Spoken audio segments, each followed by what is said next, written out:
Olha aí como que nós chegamos e vamos tentar chegar por aqui. Ali está o terminal.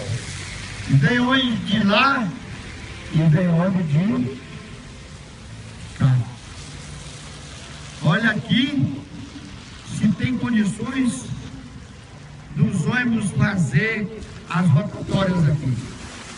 Mas aqui desse lado aqui, gente, está previsto a pista para dar acesso a vocês, para dar condições para os ônibus e para os passageiros.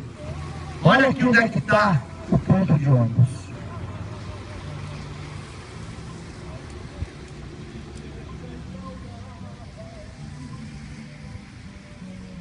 E hoje a gente vai botar para gemer.